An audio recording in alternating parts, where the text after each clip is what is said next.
Good evening, everybody. Welcome to Carving Up Live right here on Facebook Live, YouTube, and Twitter. I am Bryson Carver, and the last 24 hours have not been kind to yours truly. My Tennessee Volunteers are out of the tournament. Lost to Florida Atlantic, Sweet 16. The Owls went on like a 20-4 run at some point in the second half, which is depressing. Although, I can't say I was stunned, shocked, or even to a certain degree all that disappointed. Because A, the Sweet 16 is where I predicted my Vols to finish when I filled out my bracket. And secondly, while I love Coach Rick Barnes and would be absolutely outraged if Tennessee were to ever even consider getting rid of him, this is kind of his history in the Sweet 16 and later throughout his entire career. He only has one Final Four appearance on his resume. I still love Coach Barnes and love all the guys that team, but Sweet 16, it felt like that was kind of the ceiling for this team. And to their credit, they kind of hit it, or they kind of met it, and they hit it pretty hard. So Tennessee went out, but almost as bad, if not equal to it. You guys know when I make predictions, when I make picks on the show, I cling to those very... I cling to those like it's like my best friend or something, you know? And the UCLA Bruins are out of the tournament. They made a heck of a rally at the end there in the last minute against Gonzaga, but the kid for the Zags hit an unbelievable three-point shot, just a couple steps inside a half court to beat the Bruins. So my national championship pick is Dunzo, out of the tournament. So my bracket's officially toast. My Vols are toast. Outside of that, I'm doing great. I really am. We do have a good show on tap for you guys tonight. Going to start the show talking about Cam Newton, who's really dying to get back into the NFL. I'll have Alfred Parsard Jr., a teammate of mine here at the Grid and a great, great friend of mine of the Metropolitan Report, as well as the Rocket Fuel Jets podcast, to talk all things Mets and Jets. And then sprinkled in there, since he is such a big baseball fan, talk about Shohei Ohtani, who I discussed on yesterday's show, who was not only the hero of the World Baseball Classic, but is far and away the best player in all of Major League Baseball. And at the end of the show, listen, we're hearing a lot about the MVP discussion, and the Nuggets head coach Michael Malone was talking about, he doesn't like how the MVP discussion is going on right now. He feels like, I think he used the word nasty as a way to describe how it's going. I can't say I totally disagree with his sentiments. So just lay it out on the table. I've got my top 5 MVP candidates for this season. Okay, we got about 2 weeks, a little over 2 weeks left in the regular season. Today is March 24th, so we got, essentially 2.5 weeks left before the end of the regular season. So it's going to be crazy. 16 days to be exact. Top 5 MVP candidates. There's a couple of guys on this list, certainly one I'm thinking of that may surprise y'all, but I'll get to that later in today's show. So looking forward to getting to that as we go on. But I did want to start with Cam Newton because Cam is... We understand he's a character. We understand that he's somebody who was well known for his personality as he was his game, which at Cam's peak, he was as exciting, as effective a player as there was in the NFL. Let's not forget, in 2015, he won league MVP, led the Panthers to a 15-1 record, and got to the Super Bowl, albeit they faced, in my view, what doesn't get enough credit for being one of the greatest defenses of all time, the no-fly zone in Denver, and just ran to a buzzsaw with Von Miller, who won Super Bowl MVP, and DeMarcus Ware. Aqib Talib was on that squad, Bradley Roby, Chris Harris. That was a phenomenal Broncos defense. Malik Jackson, shout out to him, VFL, Ball for Life. But ever since then, it's been kind of rough for Cam. If you look at his career since then, before I get into that, so Cam was doing something on social media, doing some kind of workout video, and was talking about how, I'm hearing a lot of buzz about whether or not I'll throw it. Auburn's pro day. Obviously, Auburn is where Cam Newton won the Heisman Trophy in 2010. And he's saying, man, ain't no way there's 32 guys that are better than me. All these randoms. That's where you use randoms in the NFL that are in the league, and I'm not. I'm about to prove everybody wrong. And for the reports I read about how he did it at the Auburn Pro Day, it was kind of underwhelming. Cam Newton's NFL career is over. It is. I was never one to be all that high on Cam. Most of it had to do with two things. At times, I questioned his leadership. And the second thing was I questioned his accuracy. If you look at Cam Newton's career, not going to go year by year, 2011 to now, but his career high in completion percentage is 65%, which is pretty good. That was his last year in Carolina, which was his last year that he was really effective. Okay, he started for the Panthers that year, got hurt in a game. I think it was a Thursday night game against Pittsburgh, and was never the same player. But even before that, he got some 58% completion. There's a 52 in there, 2016, following his MVP season. Even during his MVP season, he completed 60%. Now we know Cam was extremely effective in the run game. Okay, he's a guy who could, his rookie season, he ran for 14 touchdowns, which, if I'm not mistaken, is a record for a rookie quarterback. Again, Cam at his peak, Cam playing his game was as good of a quarterback as there was in the National Football League.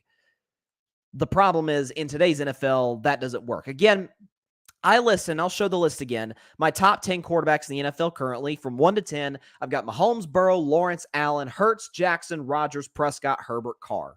That's my top 10. Only a couple of those guys. Heck, I'd argue one, maybe, we question his accuracy a little bit, and that's Josh Allen. Josh Allen's a guy who came to the league. He completed about 52% of his passes, got that all the way up to 67% in the year where he finished second for the MVP award in 2020, and it's kind of hovered. He's had some stinkers like last year where he's completing just a little over 50%. But all in all, the best of the best, we can argue what orders those guys should be in, but the best of the best get the ball to their receivers on time and on target. Cam really doesn't. Not to mention, the last time we saw Cam in the NFL, he did start for the team who helped bring him onto the scene in 2011, the Carolina Panthers. He went 0-5. He completed only 54% of his passes, 4 touchdowns, 5 picks. If nothing else, Cam was talking about these randoms. Cam, if it weren't for your name, if it weren't for your MVP award in 2015, if it weren't for your personality and your social media presence, you'd be considered one of these randoms yourself. So, listen, am I saying now, do I think there are 32 guys in the NFL better than Cam Newton? Absolutely. Absolutely. I'm not even going to go through the list of guys that take over Cam, but it's essentially all the starters in the NFL. If you want to say some rookies in there, Bryce Young looks pretty good coming out of Alabama, as does C.J. Stroud out of Ohio State, Levis out of Kentucky, and Hooker out of Tennessee. Richardson I have questions about, but he's a far superior athlete to Cam at this stage and is far more healthy and provides less distractions. So Cam can talk all he wants to about randoms and this guy or that guy, him being better than them. The game has passed Cam by. He's not the same player. He's regressed drastically from his 2015 MVP season. And there's sort of that notion about quarterbacks, you want them to be to a certain degree out of sight, out of mind. That's not Cam in the slightest. So that's my question. Again, I worry if his body can hold up. I worry how effective he is if he even wants to get on the field. I've even heard some in the national media talk about, well, you could bring Cam in as a short yardage quarterback, right? If you got like a 4th down and inches, a type of situation like we saw the Philadelphia Eagles numerous times with that formation, which, if I'm not mistaken, is going to be illegal at this point moving forward. That bunched up formation under center. You can hey, bring in Cam. He's a big athlete. Am I really going to bring in a guy just to get me 2 feet? I don't know. It feels like a situation where you're not going to get the most out of a guy, or he's not going to bring the kind of production that you're paying him to give. Not to mention, you question what his locker room presence is. I mean, again, he in New England, he was okay that year in 2020. He got beat out by Mac Jones. You guys know I'm not that high on Mac Jones. Mac had a bad year last year. I didn't think he was all that impressive his rookie season. Mac beat him out in camp. Mac's a guy that I would consider a random, to use Cam's terminology. If Cam is so intent about being one of the 32 best quarterbacks, could you be out a guy in your own team and not get replaced by Sam Darnold in 2021? Mac Jones before that? I'm just saying. There's some, listen, we get blinded at times in sports by the big names, big brands, past accomplishments, when instead we need to focus on the here and now. I often reference the Janet Jackson song, "What Have You Done For Me Lately?" Not just lately, but how about this stat? Cam Newton's never had a winning record back-to-back years in his entire career. Never. First time he made the playoffs was 2013. If I'm not mistaken, I think the Panthers went like 11-4-1 or something like that. I think they had a tie in there. Won the division. 2014, they actually did make the playoffs again, but they played in the worst division of football, the NFC South, which here we are once again, the NFC South being the worst division of football. Panthers was 7-8-1 though. 2015, obviously winning record, 15-1, got to the Super Bowl. 2016, they won 6 or 7 games, losing record. 2017, won 11 games, got back to the playoffs. 2018, losing record. And then it's been losing records from there on out. He only started 2 games in 2019. Durability, efficiency, accuracy, coachability, all those things are massive, massive question marks for Cam Newton at this stage of his career. And I'm sorry, there's no way on earth as an NFL team I'm going to take a chance on him. Is the ceiling higher for Cam Newton than Taylor Heineke, for example, who's going to have, make a solid career as a backup quarterback? Sure it is. Much better chance of Cam Newton giving you a highlight play that you see on SportsCenter that night than Taylor Heineke. But Taylor Heineke's great in the locker room, efficient, accurate enough, although there's days where he's not that. Fairly mobile. We saw that touchdown he ran against Tampa Bay in the playoffs. I mean, by the way, Tyrod Taylor. You want to talk about, guys we talk about, this guy's a random, that guy's a random. Tyrod Taylor's kind of been that, a very average quarterback in his career. But you know why these teams keep picking him up? He's very mature. He's a solid leader. Accurate enough. Fairly mobile. He's good in the locker room, and he's coachable. Why do you think Cam's out of the league? Why do you think Cam's having to try out again to get back into the NFL? That's the question I've always had about him in terms of where he fits, how he fits. It's not any personal shots at Cam. I wish him all the very best. If he gets a job with a team this offseason, good for him. God bless him. Rooting for him. But if I were a GM, there's no way I'm making this move. And by the way, it doesn't sound like the tryouts went all that well to begin with as we see it today. So we'll see what happens moving forward with Cam Newton. But given how the tryout at Auburn's Pro Day went, I have a hard time seeing a situation which he's back in the National Football League. I believe we've seen Cam Newton play his last down in the NFL, which was 2 years ago with the Carolina Panthers. Again, teams had an opportunity last season to pick him up. Plenty of teams. I mean, think about this. Think about the Dallas Cowboys, for example. Dak Prescott goes down week 1, and people say, oh, man, Cowboys season is over. The Cowboys are more comfortable going with Cooper Rush, who obviously has a lower ceiling than Cam. But Cooper was pretty accurate, very steady. He was going to play within the very conservative offense with the backup quarterback in. And Cooper Rush went 4-1. I'm not saying Cam wouldn't have necessarily went 4-1, but would it have been as efficient or as, well managed by Dallas or by Cam? I have a hard time seeing that. So it's going to be interesting to see if this situation continues to progress. But I think we've seen Cam Newton play his last down in the National Football League. But there's no question. Listen, his legacy is not going to be one that's forgotten.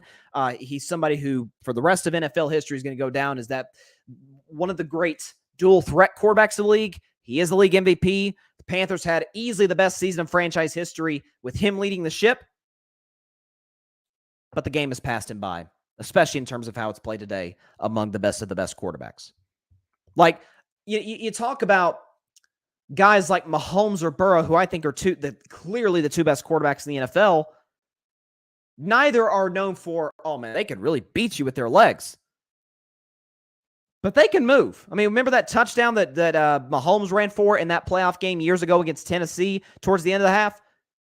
Be careful with Patrick Mahomes. Again, Trevor Lawrence, I remember that long 60-plus yard touchdown he ran for against Ohio State. A lot of NFL players in that defense.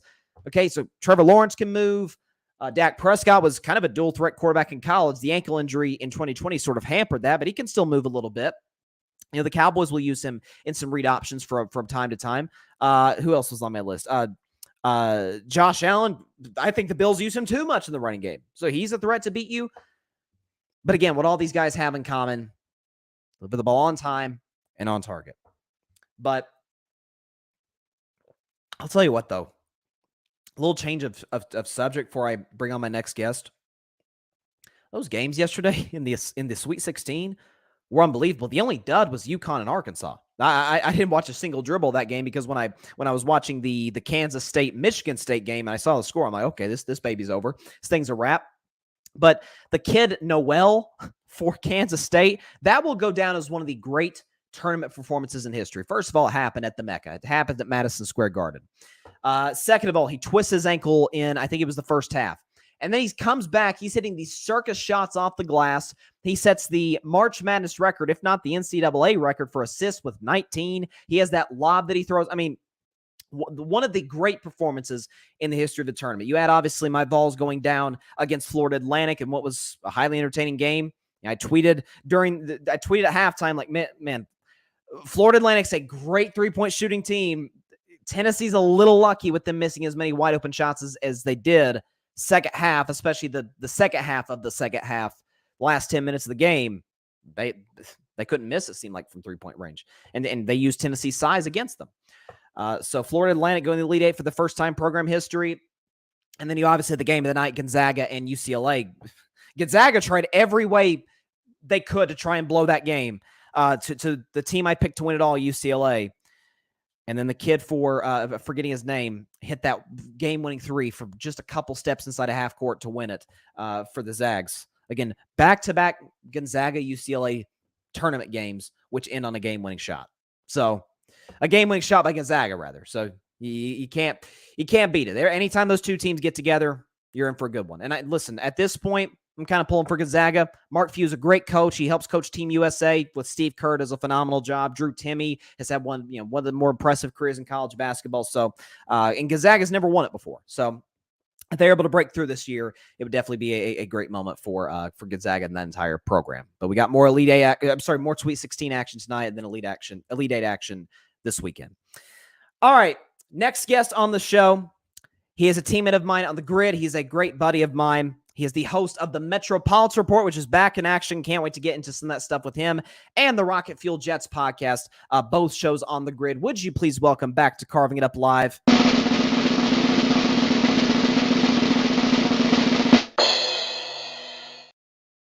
Alfred Parsard Jr. on Carving It Up Live. Alfred, how you doing, man? I'm good, Bryson. How are you today? I'm doing well. Before we even get into any Mets, any Jets, any Shohei Ohtani for that matter, Metropolitan Report is back on the Grid Network. You actually just had a new episode published yesterday, which was excellent, by the way. Thank you. Tell the people out there about the Metropolitan Report, about the Mets, and everything that you have involved with that. So pretty much the Metropolitan Report is just my way of breaking news and talking about different things going on with the Mets organization. Started off 2 years ago as just an audio-only podcast. We've expanded it to video now that it's been picked up by the Grid. And I'm just discussing Mets news and going over highlights and just giving my takes on any and everything New York Mets, Absolutely. I appreciate your perspective on all of the above. We do have a comment in advance for some later questions. John, Jets. Okay, so you're John Rivera's in here coming to bat for the New York Jets, as he always does, which I have all the respect in the world for. Just as long as he doesn't comment about his beloved team in the Bronx, we should be good. Before we get into the Mets, I want to talk about Shohei Ohtani. I discussed him on yesterday's show. It goes without saying we've never seen anything like him, really, since Babe Ruth. And when you consider the competition and the level of play from now compared to a century ago with what Shohei is doing. And obviously he comes in and strikes out Mike Trout, which is, you can't ask for a better ending to the World Baseball Classic the other night. What's sort of your takeaway, not just on the finish of that game, but Shohei as it pertains to him being the best player in baseball? And if hopefully the league can do a better job of marketing him, because I think they've left a lot to be desired in that regard. So to answer the first question, as far as that finals in the WBC, I had a feeling Japan was going to win from when once they made the finals. Team USA, for as great as their offense was on paper, their pitching and their pitching was atrocious. You can't go into a world tournament and have every great offensive player that your country has, and that you don't even have anybody in the top 5 percentile in pitching, both in the rotation and in the bullpen. So the pitching was the downfall of Team USA. Their offense was tremendous. You look at that lineup. You got Paul Goldschmidt, Pete Alonso, Mookie Betts, Tim Anderson. It was just a who's who of offensive talent. But then you look at the starting. You look at the pitching. You got what's this guy plays for the Kansas City Royals? Brady Keller. Yeah. You got Adam Wainwright. David Adam. Their only good bullpen guy was my guy, Adam Ottavino, who plays for the Mets. He did well. And Devin Williams from the Brewers. Other than that, nobody else on that staff was reliable. As far as Ohtani striking out Trout, I'm going to say it like this because you follow baseball just as closely as I have. Mike Trout, for the last decade plus, has been considered the greatest baseball player of this generation. I'm going to switch that. He's the greatest position player of this generation. I think the nod should go to Shohei Ohtani. He is the greatest baseball player of this generation because Trout only plays the field and hits. He doesn't pitch. Ohtani, not only is he pitching, but he almost won a Cy Young 2 years straight. So to be in contention for the MVP and the Cy Young in the same season, 2 years in a row, that tells you a lot. And for as great as a guy like Aaron Judge is, I got to give the nod to Ohtani because, again, Ohtani pitching with a sub 3 ERA and hitting 40 to 50 home runs a season, that's not easy. And even when Babe Ruth was the Ohtani of his day, he wasn't putting up pitching numbers like Ohtani is now. Of course, Babe Ruth stopped pitching altogether because he wasn't that great of a pitcher, and he found his niche with the bat. But no, Ohtani, he's out of this world, man. And I think when he retires, he's definitely getting a plaque in Cooperstown. Absolutely. And B, he might go. We probably will never see another talent like him ever again. And I remember talking about him about a year and a half, 2 years ago.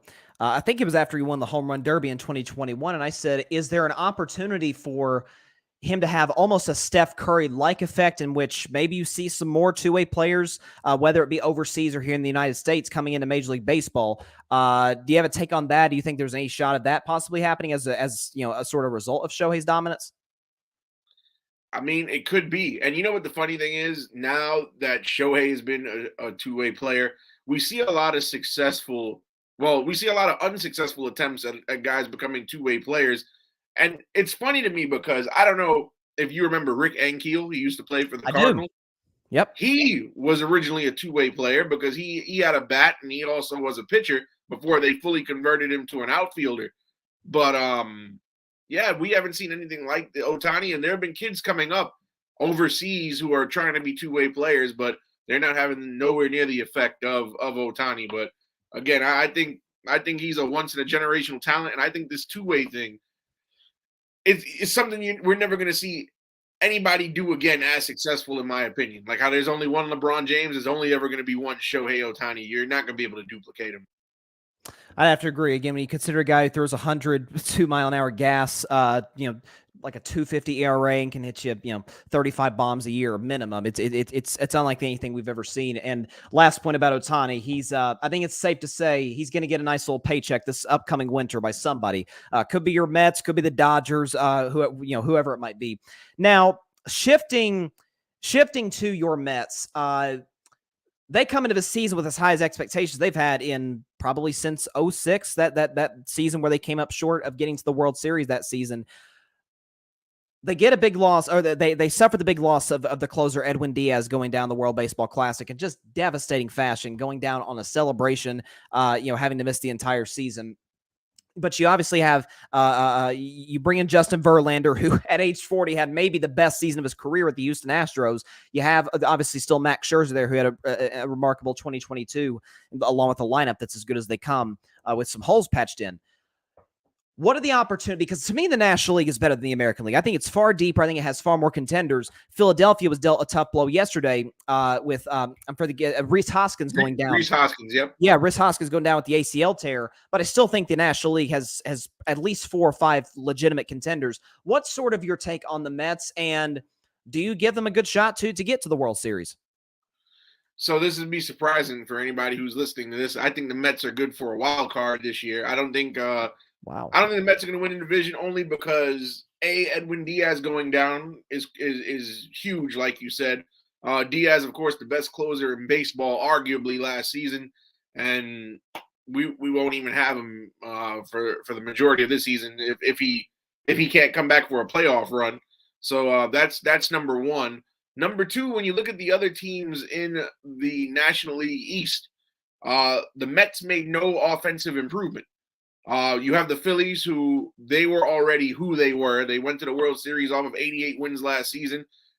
They go ahead and add Trey Turner, and we saw what he did in the World Baseball Classic. Unbelievable. So he's been hot, and if that momentum, because remember, opening day is next week. So if that momentum carries to next season, then he's going to be putting a hurting on a lot of people. I even said it on the last Metropolitan Report yesterday. Even a team like the Marlins are improved. They added Gene Segura, Luis Arias, and they added Johnny Cueto in their pitching staff. So, Jazz Chisholm continues to evolve. Garrett Cooper's coming into his own as a power hitter. And then the Braves also made no offensive improvement, but their offense was already better than the Mets last year anyway. So that whole bunch, Michael Harris, who took everybody by storm in his rookie season last year, he's back and looking good in camp this year for them. Ronald Acuna should be fully healthy. He looked good in the WBC. I know he had 2 years ago, he had the knee tear. So, they're at full strength. Mike Soroka is supposed to come back in their rotation to join Kyle Wright and Ian Anderson. Arguably, they have the best 1-2-3. I think the Mets have the best 1-2 pitching rotation-wise in Scherzer and Verlander. But when you talk about 3 pitchers, I give it to the Braves with Anderson, Wright, and Soroka. So, I mean, it remains to be seen. But I think we're good enough for a wild card when you look at the landscape of everybody else in the NL, especially the Dodgers lost a lot of pieces over the offseason. Cody Bellinger, Max Muncy, and Trey Turner all left. So they're down to just Mookie, Freddie Freeman, and Will Smith as far as notable offensive players. Clayton Kershaw, not the same that he used to be even 5 years ago, to the point that they keep re-signing him to 1-year deals and not giving him anything long-term. Walker Buehler's coming off of a serious injury that sidelined him for the second half last year. The Padres, everybody's talking about them because, Soto, Machado, and Tatis Jr. is coming back this year, but they added my man Xander Bogaerts, which shattered my heart. And they got Bogaerts, who also had a good WBC for the Netherlands as well. But it just remains to be seen. And then, of course, the Cardinals are the Cardinals. They're probably going to be the class of the Central. I don't expect any other team in the Central to compete or stand on their own 2 feet. But I mean, I expect the Mets with the landscape of the NL to at least get a playoff spot. They're good enough to get at least that. I agree, and I think again the Diaz loss is a killer. But the guy who I remember we had so many discussions a couple of years ago. You weren't that high on Francisco Lindor, especially given the contract that he signed. And then last year he comes back with, one of our comeback seasons we've seen from a great player in baseball. But listen, as we saw with Japan, as you detailed when you were talking about Team USA, pitching wins championships. And if the offense just, comes along for the party, you can go a long way. So again, don't discount the fact that the Mets, as well as obviously other teams, could possibly make some moves at the trading deadline. It looks like we have a few comments here from our guy, Barry Grant Jr. Barry says, we had the best closer in baseball last year and didn't win the division. The Mets tried to get the best shortstop on the market, and it didn't work out. They have enough to win. Real Queens fans think differently than this guy. He talked up the Braves more than his own team. Okay, so your response, first of all? Well, Barry is who he is. I'll put it like that. And no, the Mets are looking good. Like I said, they have the best 1-2 starting pitching punch. I think Kodai Senga is going to be the X Oh, factor in that rotation. From what I've seen him in spring training, that ghost pitch is lethal. He has a 100% whiff rate in spring training when he throws that pitch. So that's that. As far as the bullpen, though, and I said this on the Metropolitan Report, we got two guys who were closers in our bullpen. We have Adam Ottavino, who closed for the Rockies, and we have David Robertson, who closed for the Yankees and won a World Series in that stretch as a closer. right. So I'm not worried. I mean, I'm worried, but I'm not worried. If we could get guys who can get outs in the bottom of the ninth or the top of the ninth when we have a lead, then so be it. But I think the first 2 or 3 months of the season will be very telling. I agree. But offensive-wise, like I said, we still have Pete Alonso, who was put on this earth, I firmly believe, to hit moonshots. Starling Marte, all-star last year, he's back. Nimmo got the big contract extension, so all the main core pieces are back. I think it's a fair assessment. I still, as good as the National League East is, again, I think the loss of Rhys Hoskins hurts. Listen, the Mets were very much in the race last year, and you got to remember, does Philadelphia have a better roster this year coming off momentum last year? Sure, but they were the 6th seed. I mean, in years past, they wouldn't even gotten into the postseason. Oftentimes, it's not the best team that wins in October; it's the hottest. And to their credit, pitching and in the lineup, particularly Bryce Harper, got as hot as you could possibly get. Beating, I think it was the Cardinals. Forgetting who they beat in the second round. They upset the Cardinals. I remember that. And then who was it in that championship series? They got the Padres in the championship series. I'm blanking. Yes, the Padres. They got the Braves they got the Braves in the division series. Yeah, yep. I'm remembering. So again, I don't know if it's necessarily going to come down to how the Mets get out the gates as much as how they finished down the stretch, because they did struggle down the stretch with some they had some injury troubles. So listen, it's going to be, the Major League Baseball, more than any other sport, even the National Basketball Association, is a marathon and not a sprint. And so, yes, you want to build momentum over the course of the year. One more baseball question before we move on to the Jets, and I'll put you on the spot here if you don't want to save your predictions for your show. And if you do, I understand. Do you have a favorite to come out of the AL and the NL, possibly, Alfred? As far as who's making it to the World Series, well, right now on paper, the NL is a very, I don't know. The NL is a very crowded place. I'm gonna give the nod to the Braves, even though they're a division rival. Wow. Because historically, especially over the last 3 seasons, one thing I have to, what it is? I got to look at history. And over the last couple of years, the Braves, they stink in the first half. But once the All-Star break's over, it's like they flip a switch and they just go on this run. Mind you, 2 years ago, they went on a run and they didn't even have their best player in Acuna. So, right. I mean, it's scary to think about. And then in the AL, if you would have asked me this a week ago before he broke his thumb, Jose Altuve, I would have told you the Astros, but I think that's a tough loss. You couple that with Justin Verlander, who came to us. So, Houston, I don't think is the same team, but I would hate to say it, but I think it's going to be the Yankees. I knew you were going to say that. I think it's going to be the Yankees. And you know what? I was watching our 2022 baseball preview that Mike Guido, yourself, and myself did. And I did accurately predict that Judge was going to win the MVP. So good prediction on your part. Yeah, so I think the Yankees, especially, they added Carlos Rodon into their rotation to help take some of the pressure off Garrett Cole.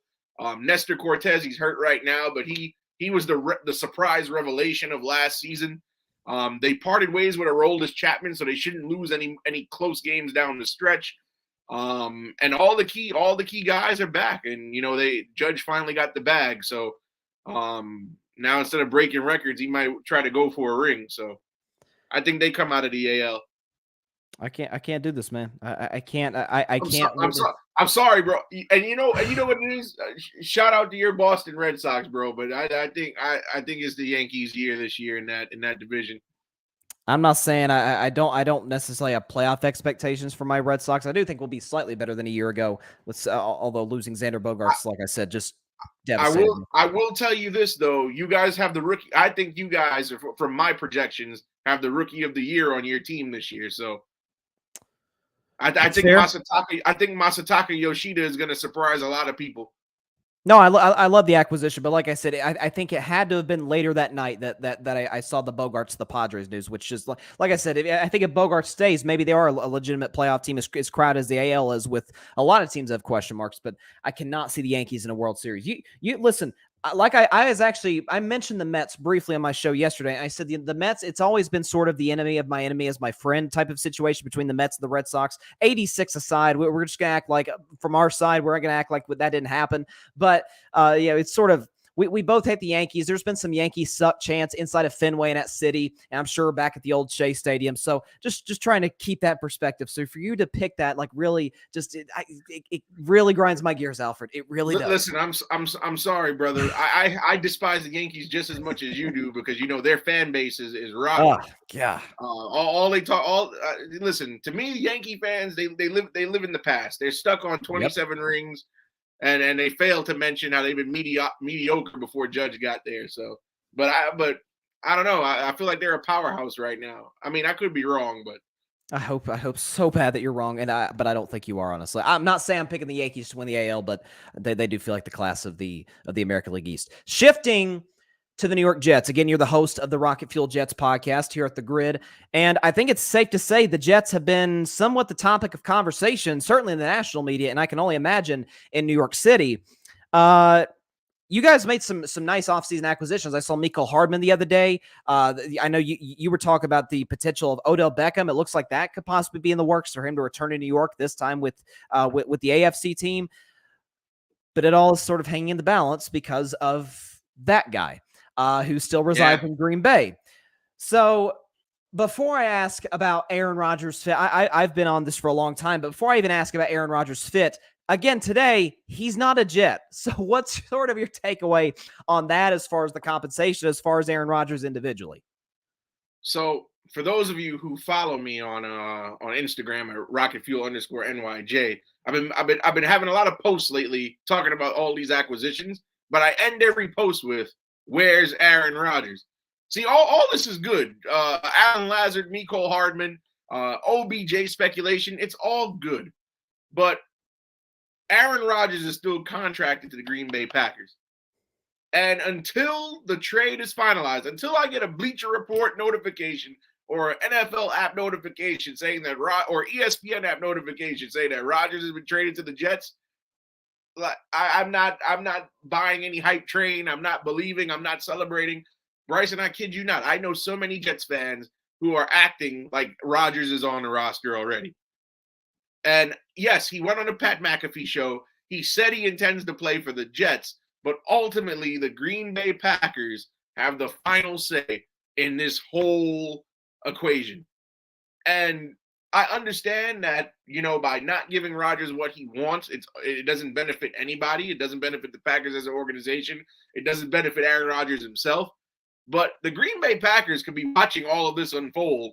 And then at the last minute, and this is a possibility, at the last minute, they could be like, ha, and then they don't trade him and then he retires. So, this is all a possibility. You can't, and one thing I've learned in sports, you cannot count the eggs before they hatch. Nope. So until that man is officially formally traded, I'm not celebrating it. And it's crazy because I've seen people go on NFLshop.com and then get customized number 12 Jets Rodgers jerseys, which I don't think Namath did say he would be willing to let Rodgers use his jersey number should he come. But people are ordering customized Rodgers jerseys already.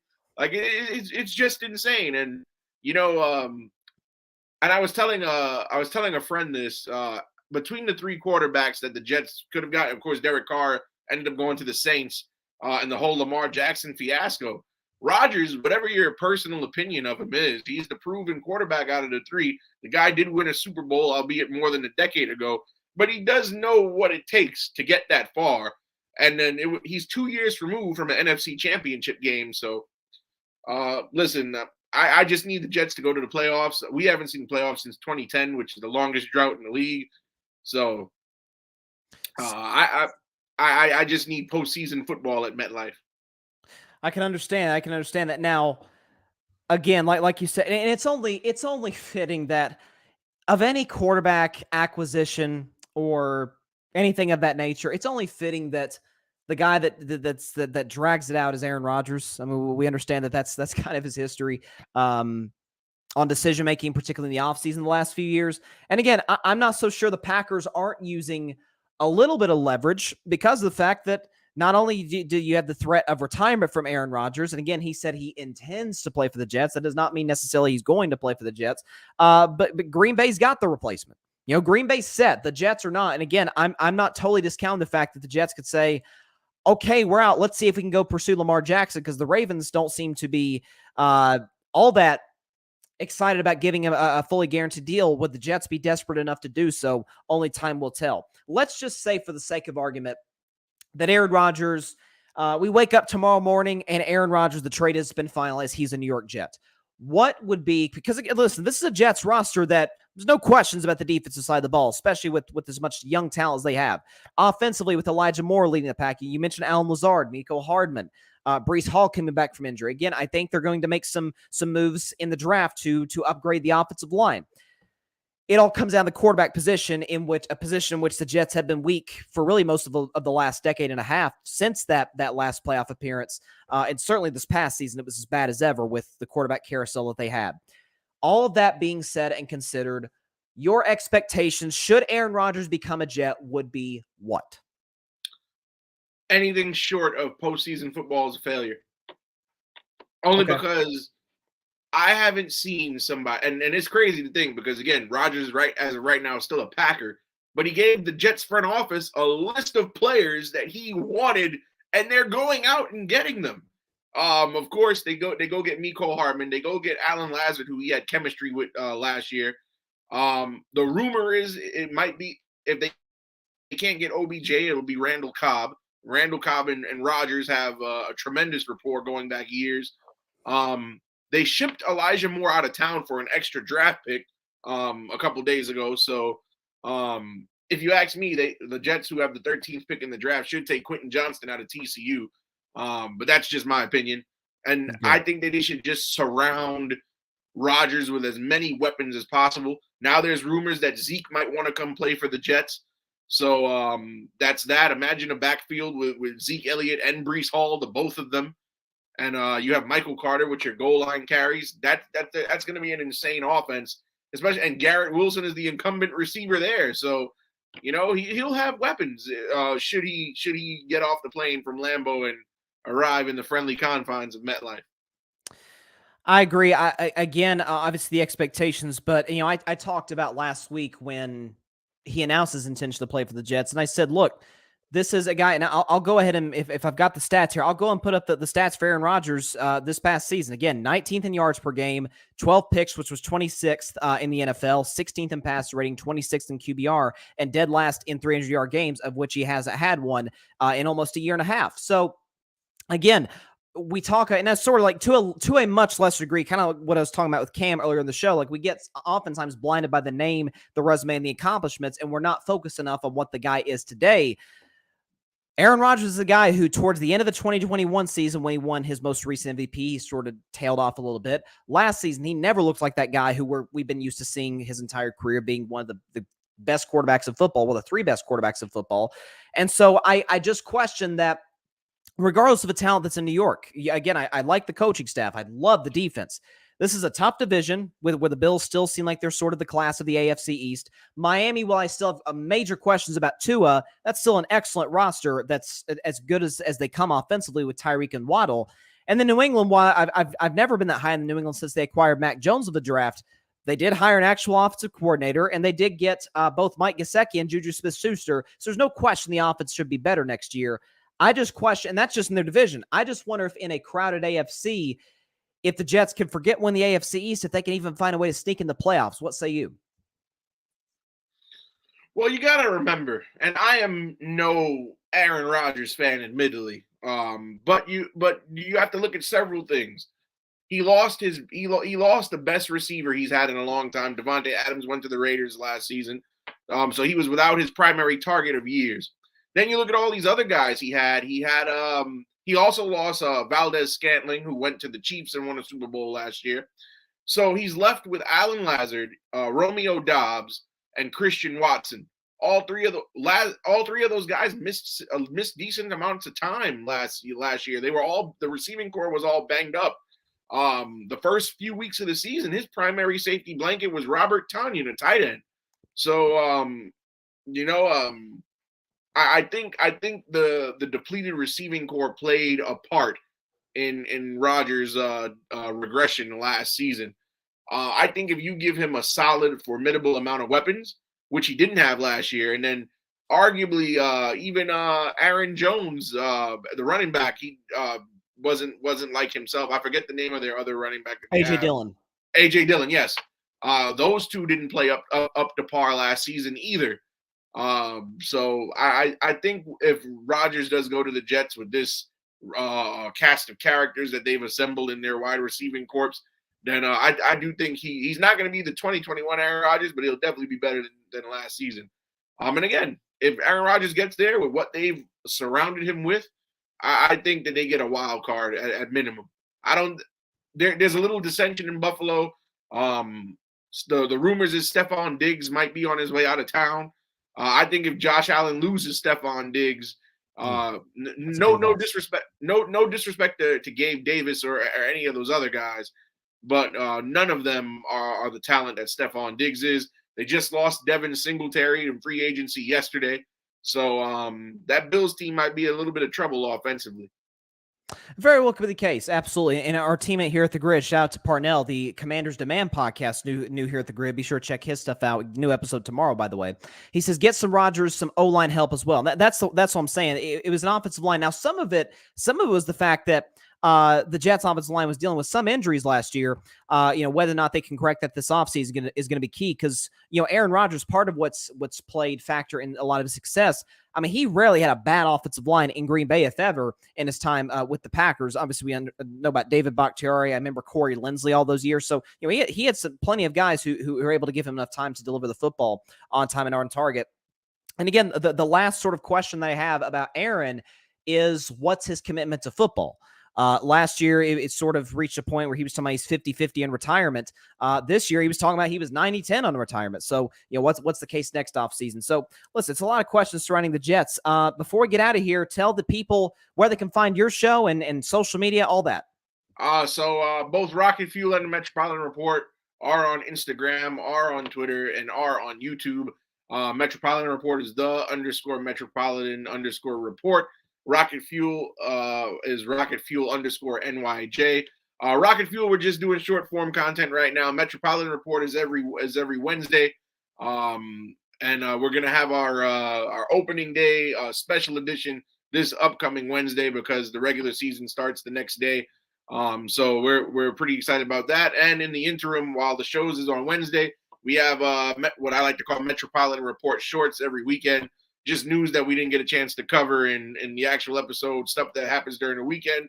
We condense it into a smaller short form video on the weekends, just to keep the people afloat. So I love it. You're doing great work, my man. And listen, like I said, the Metropolitan Report is by far, and I'm not just saying it because you're on the show. I mean it from the bottom of my heart, my favorite baseball podcast in the world. You're a great dude, Alfred. You're doing awesome stuff, and happy to be a teammate of yours, The Grid. And hope to have you on the show once again, buddy. Likewise, Bryson. Take care. Alfred Parsard Jr., Metropolitan Report, Rocket Fuel Jets podcast. Always love having him on Carving It Up Live. And again, he makes fair points about Aaron's fit with the Jets. But again, sort of my question is the commitment level. Because something else too that's interesting is the fact that you got all this young talent in the Jets. He mentioned Garrett Wilson. I mentioned Elijah Moore. Obviously, bring Alan Lazard in. It's either Odell Beckham Jr., Randall Cobb. Again, that's another weapon for Aaron Rodgers. I know that Mercedes Lewis was on Aaron Rodgers' wish list to bring from Green Bay.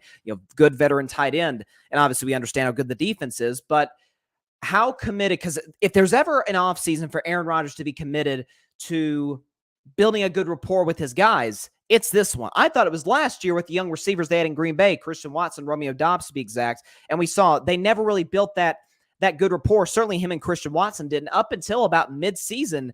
And from that point on, it was, wow, Christian Watson's a good player. He seems to have a nice rapport with Aaron Rodgers. Are we going to have a similar discussion as it pertains to the guys that the Jets have? Because if you remember, Tom Brady joined the Tampa Bay Buccaneers, left the New England Patriots free agency, joined Tampa Bay in March of 2020. Something kind of important, kind of drastic happened that month. Obviously, the pandemic hit the whole world. And yet and still, Tom Brady was a guy who was like breaking state laws, going out and practicing with Mike Evans, Chris Godwin, and company, all the guys in Tampa Bay, trying to build a rapport, trying to do whatever he could with whatever resources that he had to make sure he was ready.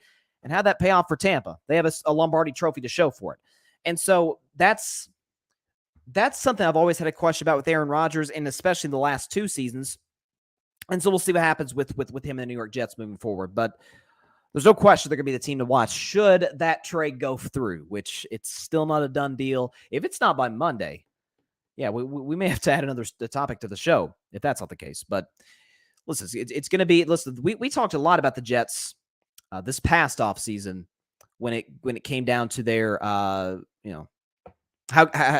good they were defensively, just not being able to get the production they needed on the offensive side of the ball.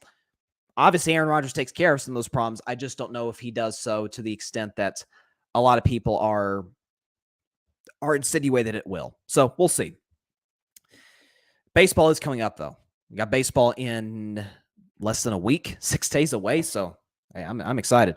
Listen, not a championship type contending season for my Red Sox in any sense of the word, but I do like some of the young pieces we have. And we brought in Justin Turner from the Los Angeles Dodgers, who hopefully he recovers from his facial injuries that he suffered when he got hit in the face in that spring training game. But I like the pieces we have. And one thing about the Red Sox, I've always said this on my show, it's what's great about being a Red Sox fan. When they suck, it's not for long. And that's kind of, the Red Sox are rarely in that in-between category. They're either great or they're horrible. Think about 2012, the Red Sox were, not to do a whole Red Sox segment here, but 2012, the Red Sox had the worst record in baseball. 2013, they won the World Series. 2014 and 15, last in their division. 2016, 17, and 18, first in their division, including in 2018, winning the whole thing once again. 2019, they were kind of middle of the pack. 2020, they were horrible, last in their division. 2021, 2 wins away from a World Series in a couple of years back. And then last year sort of back down to where they were in 2019, sort of middle of the pack. And they did, if I'm not mistaken, I'm pretty sure they did finish last in the AL East, below even the Baltimore Orioles, which was, that was not a good season. But I'm still like my Red Sox. Let's see. Grady Edwards is in the comments. What's up, Grady? He says, greetings, Bryson. Probably already touched on the topic, but if Cam wants back in the league, the only way he deserves it is if he's good at being a utility guy. I love him. He could be a backup QB, but he'd be too much of a problem. Still ain't the issue. It's the fact in terms of Cam's star power. He should just give it a rest, in my opinion. Rooting for him if he gets picked up, though. Future Hall of Famer, in my opinion.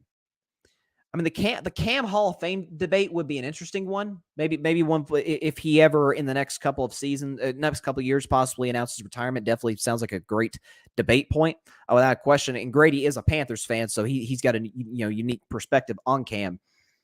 Again, you mentioned your first comment here, Grady, about the only way he deserves it is if he's a good utility guy. I talked about that, and sort of what I was saying is, am I going to pay a guy a roster spot just to get me 2 yards on a third or fourth and short? I mean, I'm not saying that the third string nickel corner is going to make that much more of a difference. Although, Malcolm Butler would beg to differ in Super Bowl 49. Although I don't know if he was a slot corner or not at that point, but that's beside the point. But yeah, I don't know the fit at this point in Cam's career. It feels like the way the game is played today. Are you willing to take that risk for a guy who probably isn't going to give you all that much production? And again, you wonder about some of the maturity issues. You worry about the fit in the locker room. It's just, I mean, again, he couldn't beat out Mac Jones in New England. Again, some like Mac Jones more than I do, but there's no way a rookie Mac Jones should have beaten out a veteran Cam Newton, and he did. Because he's a better. Like Mac Jones, as much as I may be low on Mac, I'm taking Mac Jones today over Cam Newton. Because if nothing else, Mac, for all his dirty plays and immobility, he's pretty accurate. It's pretty. I mean, he's not like a Joe Burrow or you know, I don't know, Aaron Rodgers accurate, but it's pretty good. So we'll see. Last topic of the day, and again, once again, thanks to Alfred for stopping by the show. If you haven't seen his newest episode of the Metropolitan Report, please go check it out on The Grid, anywhere you get your podcast, and on The Grid's YouTube channel. Last topic of the day. So I saw a report or a soundbite from Mike Malone. He's the head coach of the Denver Nuggets, his press conference the other night. And he was talking about he doesn't like the way that the media is going about the MVP discussion. I think he used the word nasty. He just doesn't like the dialogue behind the MVP discussion. It feels more we're taking shots at other players to credit our guys or the guy that we want to win MVP. And listen, I'd be lying to you guys if I said I'm not guilty of that from time to time. I certainly here and there have been guilty about that as it pertains to Nikola Jokic. I've been very vocal about the fact that I would not have voted him MVP either of the last 2 years. But so I thought about this. I'm like, let's make it a topic out of it. I love doing rankings lists, top 10, top 5, that kind of stuff. So we're going to do a top 5 list. The top 5 MVP candidates with 2.5 weeks left in the regular season in 2023. If we got the background music, we can get this thing going right now. All right. Turn the background music down a little bit. All right. So, number 5 on the list, top 5 MVP candidates in 2023 is a guy who 2-3 months ago might have been the leader, has tailed off a little bit, but nevertheless is still having a great season and really the best season of his career, and that is Jason Tatum. Jason Tatum is number 5 on my list for most valuable player in the NBA this season. Think about a guy in Jason Tatum who's averaging 30 and 9 this year, 30 points, 9 rebounds for the Boston Celtics. I was not that high on the Celtics this year with the loss of Ime Udoka, the head coach, with some of the obviously they added Malcolm Brogdon, and they also added, I'm forgetting, Danilo Gallinari, who got injured before the season even started, playing overseas. I thought that was a big loss. So I'm like, okay, I feel like Boston coming off last year's finals may take a step back.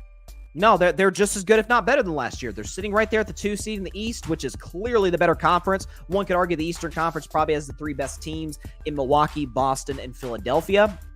But Jason Tatum's having an outstanding year, not to mention he's been great in the defensive end of the floor. He's a guy who can take the best wing player, make it tough on him. You can't stop the great players of the league. You just want to make it hard on him. I've always been a guy who's been higher in Jason Tatum than others have been. Some have debated, is he a superstar? Is he not? I didn't love the fact during last year's finals he talked about, hey, I never said I was a superstar. I didn't like that comment. That's for somebody who models their game in some respects after Kobe, who Kobe trained. That's definitely not in any universe what Kobe Bryant would have said, although it's probably unfair to Jason Tatum to compare him to the Black Mamba. But nevertheless, his production speaks for itself. I think his leadership, he's more of a lead by example type of guy, but I think he's one of the better leaders in the NBA. He's always available, rarely gets hurt, he's great on both ends of the floor.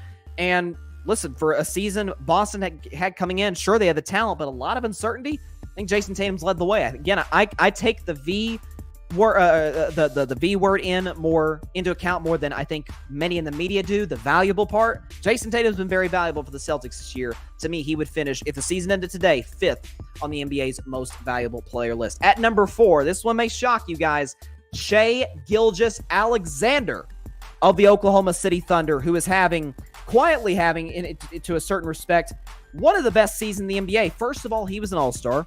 Okay, but just making an all-star game does not automatically make you, an MVP candidate, obviously.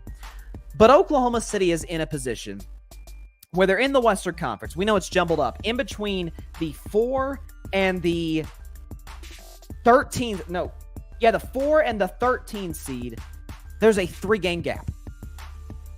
Think about that. Between 13 seed Utah and 4 seed Phoenix, there's a 3-game difference. So the West is all jumbled up. We have no clue who's going to be in the playoffs, who's going to be in the play-in, and who's going to get left out. Maybe I'll do a topic about that on my show next week as the playoff format starts to take more and more shape. But we would have never imagined Oklahoma City was going to be in that race. I certainly didn't. I had OKC as sort of a lower seed, 13, 14, 15 in the Western Conference. Yes, I understood the talent that Shai Gilgeous brought to the table, but it's a very young basketball team. It's the youngest team in the NBA. I think the average age is like 22. And here Shai Gilgeous-Alexander is, averaging 31 points a game, 30 points a game, 1.7 steals, shooting 51% for the field, and has the Thunder in position to make the playoffs. Do they beat out the Lakers? The Timberwolves? Dallas? Some of these teams have really high expectations coming into this year. Oklahoma City had no expectations. Do you use that to discredit Shai? I don't.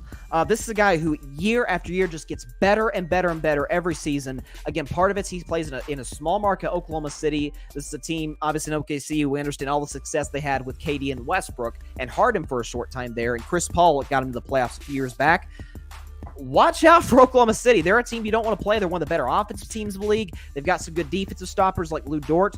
But the fact, again, take the V word into account. What Shai Gilgeous-Alexander is doing this year is incredible, and I don't think is getting enough attention. Shai Gilgeous-Alexander, number 4 on my NBA most valuable player list. And now the big three. The three guys, y'all know they are. Your Embiids, your Jokic's, your Giannis Antetokounmpos of the world. Guys that we all know. It's going to come down to these three. Once again, really the second year in a row, it comes down to these three for the NBA's MVP award. And I'll start at number 3. This is probably going to shock really no one. Nikola Jokic. Now, let's talk about the positive for Jokic, okay? Jokic is averaging a triple-double. He's 0.1 assists away from averaging a triple-double, so he's that close. Chances are, if I had to put money on it, he will. He's averaging 20. If you round up, he's averaging 24 points, 12 rebounds, 10 assists, and in a jumbled up West, the Nuggets are the 1 seed. Here's the problem. I said about a month and a half ago, what sucks about the Jokic situation is of the last 3 MVP seasons, if I had to give the MVP to him in one of them, it'd be this year. Okay, Denver's been one of the best teams in the NBA offensively, although defensively they've tailed off big time. But Jokic has been arguably the most efficient player in the NBA. He's obviously one of the better passers in the NBA. Scoring has gone down, but I don't hold that against him because of the return of Jamal Murray. Denver, and I still maintain, they're a factor in the Western Conference. They're a team that I do think, if they get the right matchups, if they avoid teams like Golden State or Phoenix potentially, they absolutely can get to the NBA Finals. Here's the problem. Jokic can often be a liability in the defensive end. Jokic is a guy who, again, for him to win 3 straight MVPs would be unprecedented in many forms. Not just because we haven't had a 3-time MVP, 3 consecutive MVP guy, rather, since Larry Bird in the 80s. But the fact that Nikola Jokic has back-to-back MVPs, does not have a title, and we're saying, yeah, we'll give it to you in year 3. I won't go through the list of back-to-back MVPs who he disqualified in year 3, but you're talking about guys like LeBron, Steph, Giannis. Like, we would punish them for that second straight MVP year, them not winning the championship. We'd be like, okay, you're disqualified the next year. Show us in the playoffs.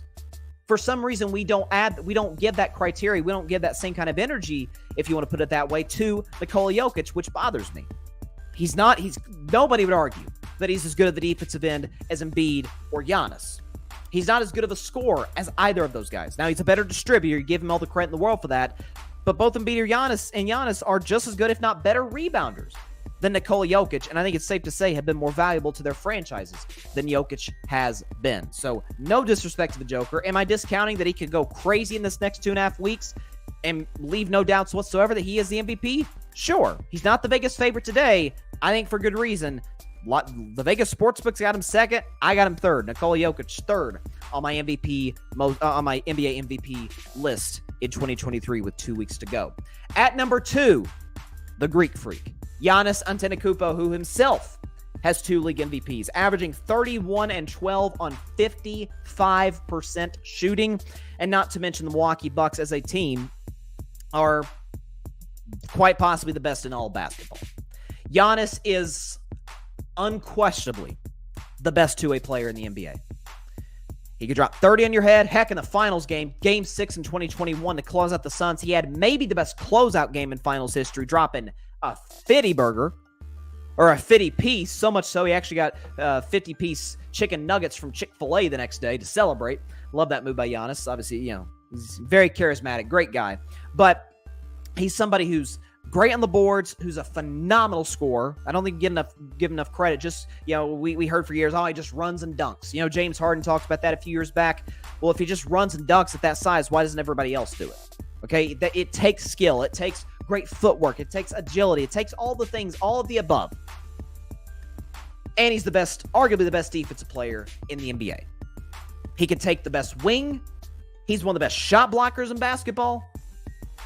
I like that. I don't know what's not to like. Not to mention, I've talked about this with Giannis Antetokounmpo for the last 2 to 3 seasons. Giannis doesn't get enough credit for how solid a passer he is. Again, you look at his numbers, he averages 5.5 assists a game for a guy who's 6'11" and not a guard. He's a good passer. He can kick it out to the numerous shooters the Bucks have. Think about Joe Ingles. Think about Middleton if he's able to get into a rhythm. Drew Holiday's a good shooter. Brook Lopez is lethal from deep. Being able to kick it out to these shooters who can make it happen from 3, if they collapse on him in the paint. So he's one of the smarter basketball players we have in the league. He's maybe the best defensive player, and he's in that discussion to be the best offensive player. Giannis Antetokounmpo, to me, number 2 for the NBA's Most Valuable Player award, which obviously leaves one name and one name alone. And I've been on this for a couple of weeks. Joel Embiid. The season ended today. To me, Joel Embiid is the most valuable player. First of all, he's averaging 33 points, 10 rebounds. If the season ended today, that would be back-to-back scoring titles for Joel Embiid. Now, am I necessarily saying that the scoring title or the scoring champion needs to be the MVP every year? No, because there's other variables that come into the equation, of course. But this is a Philadelphia team that seems to be peaking at the right time. This is Joel Embiid, who, again, we talk about Giannis. Embiid's one of the better defensive players in the NBA.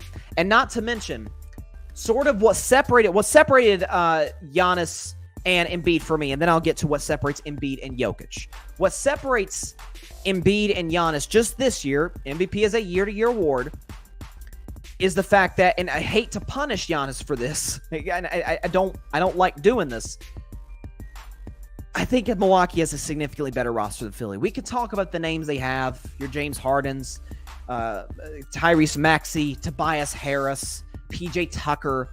Philadelphia's got one of the better rosters in basketball. I don't know if it compares to Milwaukee, at least in terms of fit, how everything fits together. Not to mention, this is a Philadelphia team that we do have questions about going to the postseason. A Doc Rivers, who we've always had questions about in the postseason, and certainly the same can be said about one James Harden. Now, what separated Joel Embiid from Nikola Jokic? It's quite simple in my eyes. First of all, records for the two teams are almost identical.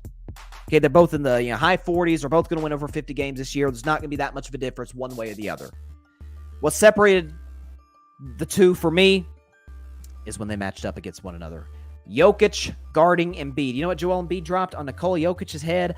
47 points, 18 rebounds. And Philadelphia obviously won the game. Now, they play one another pretty soon. Let me make sure I'm getting this right. The Sixers and the Nuggets play each other in the next few games, if I'm not mistaken, on this Philadelphia road trip. They play on Monday on NBA TV. That's a must-watch game. Tips off at 9:30 Eastern here, but I may have to stay up and watch that one. That is a must-see basketball game between arguably the two front-runners for MVP, although I have Giannis in second place. So today, again, we talk about value. We talk about the ability to score the basketball at a high level, to shoot the three. He's got the mid-range. He's great at getting to the free throw line. He's one of the better defensive players in the NBA. He's good on the perimeter. I don't know what's not to like about Joel Embiid. Not to mention the fact that there's some who sort of believe that he kind of got robbed last year from Jokic. I thought Giannis was the MVP last year, but you look what Joel Embiid's done with a lot of chaos at times around him in Philadelphia. I think this is your MVP, at least with 2.5 weeks to go in the regular season. So go back through my top 5 NBA players for MVP with 2.5 weeks to go, with 16 days to be exact to go. Number 5, Jason Tatum. Number 4, Shai Gilgeous-Alexander. Number 3, Nikola Jokic. Number 2, Giannis Antetokounmpo. And number 1, Joel Troel, as he would call himself on Twitter, Embiid. There you go. That's what I got for my MVP. Let's see. Got some comments here from Grady. He says, my sister is moving to New York City and she enjoys going to baseball games. She asked me if she could be a Mets or Yankees fan. I told her Mets because they're more likable. Got any advice? Well, here's what I would say. I'm not saying your sister even necessarily has to be a New York fan. Now, listen, if she's going to immerse herself in the culture of New York City, I guess she's got to pick a team. I'd say Mets. Is she going to get her heart broken more? Maybe, maybe not. I mean, we understand that the Yankees, it is 2023, and they have not been to a World Series since the first year of the Obama administration. So it's been a while. Not to mention, I think the Mets fan base is far more forgiving. Right? Not forgiving. The Mets fan base is far more loving, I guess. Maybe I don't know if that's the correct word, but they're going to take new fans in. Yankees, it's very much almost as a country club type of feel. Not nothing against people who go to the country club, nothing. But sort of, this is kind of, like Alfred brought up, they always bring up 27 championships. It's sort of, we're the greatest. Nobody else can join this fraternity, which is like, it's a fan base. Anybody can join it. Okay. It's not like you're talking about a Hall of Fame or something. Yankees fans are very exclusive about their fan base. Mets fans are not. So I would say Mets. Although Red Sox is never Boston isn't all that far from New York now. Listen, I would suggest Red Sox, but of those two, I would absolutely say Mets. Grady, pretty safe to say the East is going to win the championship. That's a fair bet. Again, I feel like the three best teams in basketball come from the Eastern Conference. You guys know how I feel about my Golden State Warriors. I'm not jumping off this train until proven otherwise. Knock on wood, biggest knock on wood ever.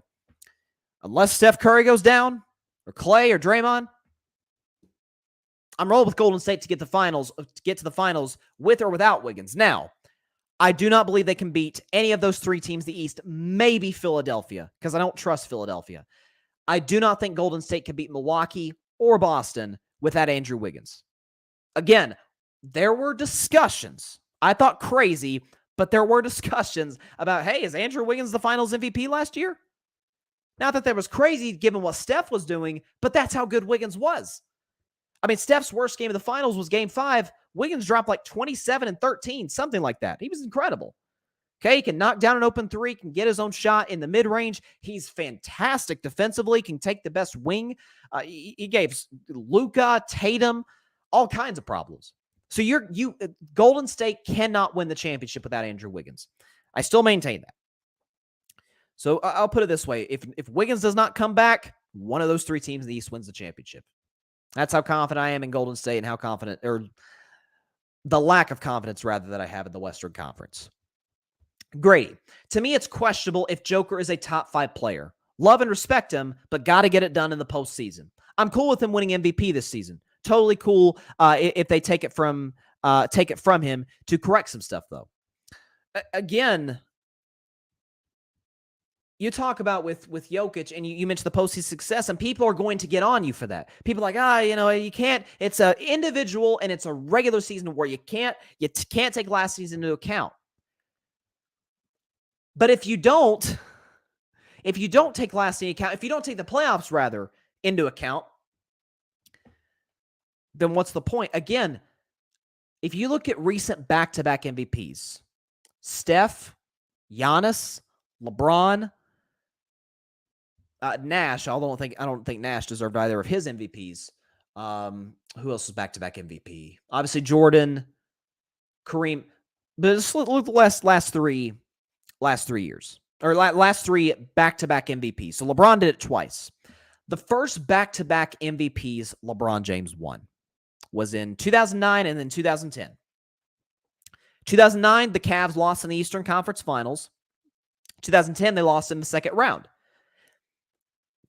While LeBron's numbers were incredible, by the way, certainly against Boston in 2010,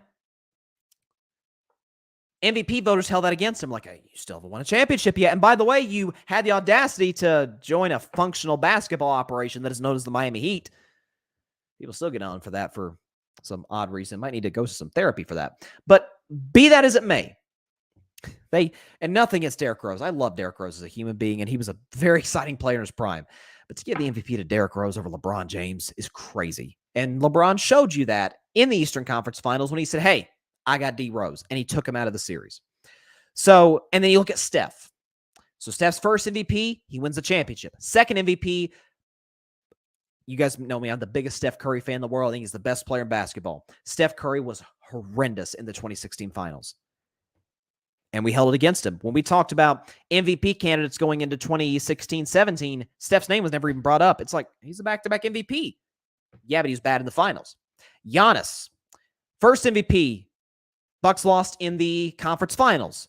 Second MVP, lost in the second round, and Giannis did not play well at all in the second round, or really in the Eastern Conference Finals the year before that. Put up numbers very similar to both MVP seasons, but we never brought his name up. Like, Giannis, get it done in the playoffs. Why don't we do that for Jokic? Am I saying his name should be completely taken out of the MVP discussion? I am not. That's why I had him third. I'm not, last year, I think I had him fourth, if I'm not mistaken. I got him third. And I still think he's got a legitimate shot to win it. But we changed the criteria. We changed the expectations from year to year. We hold certain guys to standards that we don't hold others. So all I'm asking for is consistency. And all I'm asking for the media is, what is an MVP? And valuable means something different to everybody. I understand that. But it feels like as a whole, not to generalize or anything of that nature, but it feels like as a whole, the media sort of just changes the narrative, changes what valuable means, changes, heck, what the award itself means, which doesn't make sense to me. Here's a great question by Grady. Where's Ben Simmons? Where's Ben Simmons in your MVP race? So Grady and I have been talking about Ben Simmons the last few days and how the fall from grace for him has just been, depressing to watch. You're never going to mistake me for a Ben Simmons fan, but it really has sucked seeing how he's just dipped. And by the way, there was actually, I saw a flash across my phone during the show today. If I can pull it back up, there was some news on Ben Simmons. Let's see, do we have it? Okay, so this is according to Shams.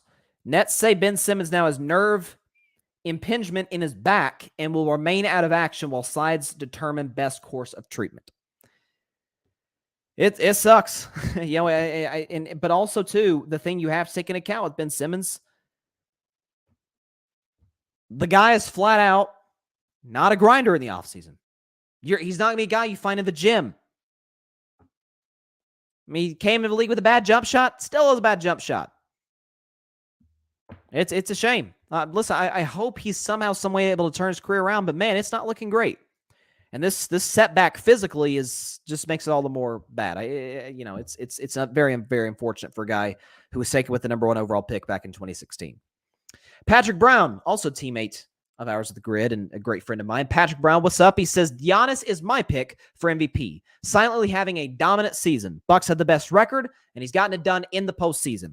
Jokic and Embiid's play is regular season, but come up short in the post. That's totally fair. And that's something I have criticized Embiid for. It's why, again, you mentioned, Grady, about Joker not being the top 5. I agree with you. I also don't think Embiid is top 5. Here's why. It's hard for me to say you are one of the 5 best basketball players on planet Earth. And this is technically Embiid's 9th season. It's his 7th season playing in the NBA because he missed his first 2 years due to injury. 7 years, no conference finals appearances. All the guys I have in my top 5, Luka is the only guy in my top 5 that's never made a finals because I've got Steph 1, Giannis 2, Luka 3. I think I've got KD 4 and LeBron 5. I got to pay respect to the king with what he's doing this year. Obviously, all of those guys outside of Luka have championships. Luka has at least been to a conference finals. So that is a totally fair assessment, Patrick. And again, I'm not saying Giannis can't go nuts in these last 2.5 weeks, put up insane stat lines. Let me just, out of pure curiosity, check the Bucks schedule to see if he has an opportunity to play any of these guys, to play Jokic or Embiid or any of these guys. Let's see. Go to the Bucks schedule. Oh, well, would you looky there? Saturday, tomorrow, the Bucks play the Nuggets in Denver. Here you go. Jokic versus Giannis. That's NBA TV. It's a game I got to watch, which could be tough because the Elite Eight, there's going to be Elite Eight games on then, so I have to watch them simultaneously. Do they play Philadelphia? And there you go. See, look at that. Giannis has as clear of a path or as great of an opportunity to really leave no doubts. He's got Jokic tomorrow in Denver, and he's got Embiid at home next Sunday. I think it's wide open. I think it's between those three. I think Shai Gilgeous is in my number 4, but Shai Gilgeous has not me the MVP. Neither is Jason Tatum. Here we go. I mean, that's something you got. That's something you got to keep your eye out for. Let's see. Grady Edwards, he says, yes, it's a regular season award, but there's something about the aura of a guy, and they kind of prove they prove themselves in the postseason. LeBron, Giannis, Steph, Wilt, Magic, Bird, MJ. Then you got Joker, who got his, but got whipped twice in the postseason during his MVP seasons. My point exactly. He's not on those guys' level I listed for multiple-time MVP winners. All the more reason, by the way, Grady, that I have a huge, which is what it's part of the reason I had such a big problem with him not just winning. I didn't like him winning MVP in 2021, but him winning back-to-back last year really bothered me. I'm like, you're putting Jokic in the category of guys who are in, most of those guys are in like freaking Mount Rushmore discussions for basketball. I mean, your Michaels, your Magics, Kareems, and Tim Duncan, LeBron, and Steph, and Giannis. Moses Malone won back-to-back MVPs. Wilt, Bill Russell. I mean, you're talking about again, Steve Nash to me is the only outlier. Now I think Jokic is the other outlier, along with Steve Nash. I'm with you, Grady. It really, really bothers me. Grady, I would not expand the MVP to the postseason, but it just says something about the award to me of what people do in the postseason. Just wish the award came the week after the season ended. That's what annoys me. I think we're pretty much on the same page, Grady. Again, it actually feels like for the first time in a long time where we go into the last, again, 16 days of the regular season. I don't know. I really don't know who's going to win the MVP. It's kind of like in college football. There was it felt like it sort of dragged out a long time. And then Caleb Williams in like the last game of the season against Notre Dame went crazy, and he had a big game against UCLA the week before and kind of pulled away in the Heisman race. That's how you want. That's how you want MVP races and Heisman races and all the above. You want down to the wire, like 2 or 3 guys going at it. Man, I've watched the Bucks all season long. I am going to have to tune into that Bucks-Nuggets game. Knock on wood, both Giannis and Jokic are healthy. And then next Sunday, April 2nd, you've got Giannis versus Embiid. Woo! That's good. That's good stuff. That's good regular season basketball at the end. Definitely going to have to tune in for that. All right, that is all the time we have for today's show. Appreciate everybody stopping by as always. Be sure to catch Carving Up Live on Monday. Not 100% sure it's going to be at 6 Eastern, 3 Pacific. Might be a little earlier time. Got some stuff to work through. So Carving Up will be back Monday. It just will be at a different time. So I'll keep y'all posted on social media for that. So stay tuned. Again, follow me on Instagram, Carving Up Podcast, Twitter at Carving Up Pod. But yeah, catch the show Monday. I'll tell you the time once we get there. And also be sure to like, share, comment, and take 2 seconds out of your day. Hit that big red subscribe button. Helps the channel grow exponentially. And be sure to go subscribe to the Grid Network. That is GRYD, the Grid Podcast Network, which is a network I'm a part of on YouTube. Be sure to catch all of the amazing content on the Grid on Apple Podcasts, Spotify, iHeartRadio, Google Podcasts, and wherever you get your podcast. You can check out Alfred's show. Big thanks to Alfred Parsard Jr., by the way. Love that guy. Rocket Fuel Jets podcast, Metropolitan Report, which, like I said, new episode of that. Check that out on the Grid and on wherever you get your podcasts on the Grid Network. Alfred shows are on there. Patrick Brown, saw him in the comments. You got the Chaotic Sports podcast and the Forum, which is a Lakers podcast. Chaotic Sports is more of a general sports show, kind of like mine. Barry Grant Jr., the All Even podcast. You got the Cowboys Cam Fan podcast. You got Parnell, our new teammate here at the Grid, the Commanders Demand podcast. He's got a show tomorrow with another guy at the Grid, Ryan Flowers, Clutch Sports Talk. They've got a show that comes out tomorrow here at the Grid, so definitely be sure to stay tuned for that. Definitely looking forward to giving that a listen without a question. So listen, it's going to be, we're starting to get closer to the NBA playoffs. We're right in the middle of March Madness, and baseball starts in 6 days. It's a great time in the world of sports, and the NFL drafts in a month. So we are just inching closer to, like, to me, my second favorite time of year in sports. My first is October, because all the sports are going in October. And then you got April, kind of like that sweet spot, April, May. I don't know. Some of it might be just that school's letting out. I don't know. Have a great weekend, everybody. Please continue to stay safe out there. Please be sure to take care of your physical as well as your mental health. God bless you all. Peace out. I got to find a time for Monday's show. Thanks so much for watching the show on YouTube. Be sure to click that big red subscribe button and go check out the other clips and full shows of Carving It Up Live. Have a blessed day.